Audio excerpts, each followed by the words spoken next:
Thank you, Senator.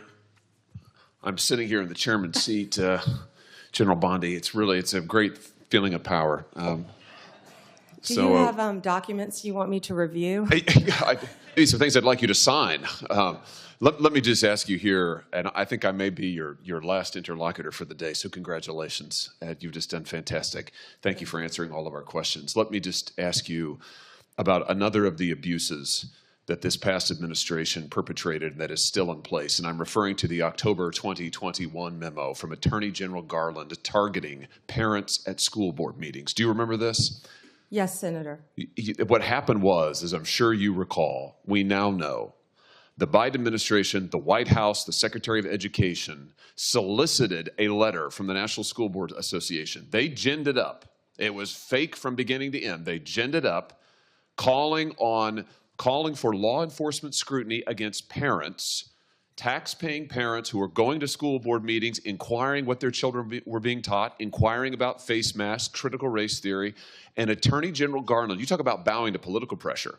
When the White House demanded he activate the FBI against these parents, amazingly, unbelievably, he did it.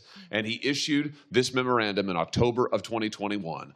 All of this time later, that memorandum has still never been formally rescinded. Even after the National School Board Association withdrew their letter, admitted they had been wrong to call parents potential domestic terrorists who were merely raising questions about what their children were being taught, Garland never apologized for it. He never did anything about it. It is still in effect. Here's my question for you. As Attorney General, if and when you are confirmed, will you finally rescind that memorandum and do right on behalf of all of these parents who have been wrongly, unjustly targeted by the FBI and DOJ? Senator, I have not yet read the memo. If I am confirmed, I will read the memo and I will do the right thing, just like I told senators on both sides of the aisle regarding their issues. Good. I look forward to you doing that, and I would hope this is something you could do on the first day after you're confirmed, to send a message to parents and law-abiding citizens everywhere. This shouldn't be a partisan issue. I bet the parents who went to these meetings, they're Republicans, they're Democrats, they have no partisanship, but they want to know that their First Amendment rights will be protected. And you rescinding that memo formally after, frankly, the current Attorney General lied to us about it for years would send a tremendous message. Let me just ask you about the one other thing, and this is something near and dear to me. We talked about this when you came to my office. The Department of Justice administers a fund called the Radiation Exposure Compensation Fund.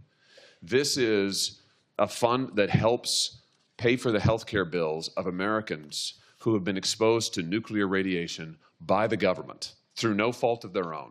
In the West and other parts of the country, the Department of Justice has administered that program for years. Senator Orrin Hatch actually wrote the initial bill. It has been in existence since 1990. It's been supported by senators from both parties. It's extremely important to my state because the state of Missouri, we have a lot of nuclear radiation that has occurred, that's still in our groundwater, still in our soil, not cleaned up yet.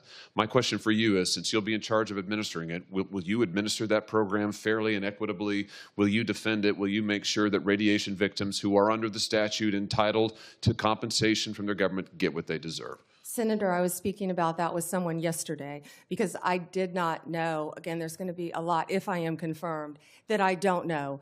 That's why it's so important to keep an open dialogue with every senator from every state.